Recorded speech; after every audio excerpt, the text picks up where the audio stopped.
ഞാൻ നിൽക്കുന്നത് തലശ്ശേരി ബീച്ചിലാണ്. ഈ കടലിൻ്റെ അങ്ങേയറ്റം, അറബിക്കടലിൻ്റെ അങ്ങേയറ്റത്താണ് ദുബായ്. എല്ലാവരുടെയും സ്വപ്നഭൂമിയായ ദുബായ്.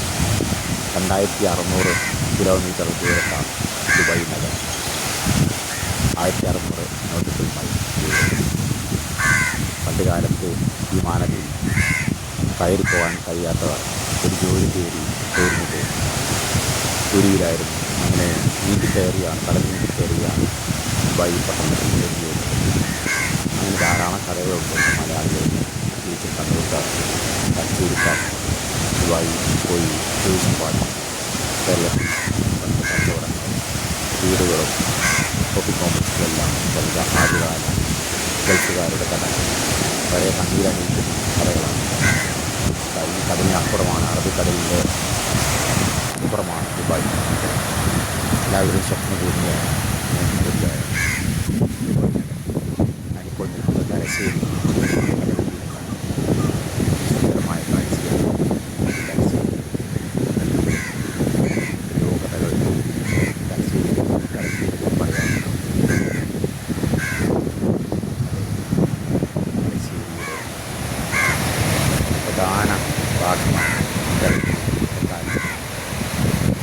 ഈ പ്രത്യയശാസ്ത്രപരമായ വകുപ്പ് ഉദ്യോഗസ്ഥരോ സംസ്ഥാന സർക്കാരോ വേണ്ടത്ര വിനോദസഞ്ചാര മേഖല വികസിപ്പിക്കുന്നതിന് വേണ്ടി ഈ കടൽ തീരത്തിൽ പ്രത്യേകിച്ച് നമ്മുടെ കേരളത്തിലെ കടൽ തീരങ്ങൾ കേന്ദ്രത്തിൻ്റെ ₹100 രൂപ ഈ വിനോദസഞ്ചാര വികസനത്തിന് ചെലവഴിച്ചിട്ടുണ്ടെങ്കിലും ഇപ്പോഴും കേരളത്തിലെ കടൽ തീരങ്ങൾ ആരും നോക്കേണ്ട അവസ്ഥയിലാണ്.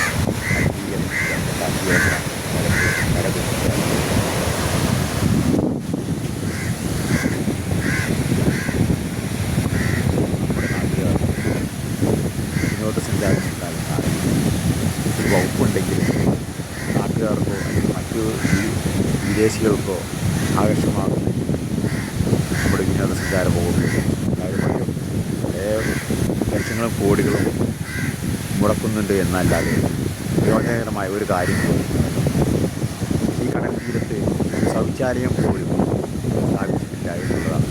കേരളത്തിലുടനീളം നമ്മൾ യാത്ര ചെയ്യുമ്പോൾ നമ്മൾ ഒരു യൂറിനിൽ പോകണമെങ്കിൽ, അല്ലെങ്കിൽ ടോയ്ലറ്റിൽ പോകണമെങ്കിൽ ഹോട്ടലുകളെ സമീപിക്കണം. അല്ലാതെ യാതൊരു സൗകര്യവും നമ്മുടെ റോഡ് വക്കുകളിലോ ബസ് സ്റ്റാൻഡുകളിലോ വൃത്തിയായ ശൗചാലയമില്ല. നമ്മൾ ഇനിയും ഉണരണം. എന്തെല്ലാം കാര്യങ്ങൾ ചെയ്യാനുണ്ട്. നമ്മൾ നമ്പർ 1 എന്ന് പറയുന്നത്, കേരളം നമ്പർ 1 ആണ്, ദൈവത്തിൻ്റെ നാടാണെന്ന് പറയുമെങ്കിലും നമ്മളിപ്പോഴും പഴയ സ്ഥലത്ത് തന്നെയാണ് നിൽക്കുന്നത്. ഇനിയും ഒരുപാട് കാര്യങ്ങൾ കുറേ കാര്യങ്ങൾ നമ്മൾ ചെയ്യാനുണ്ട്.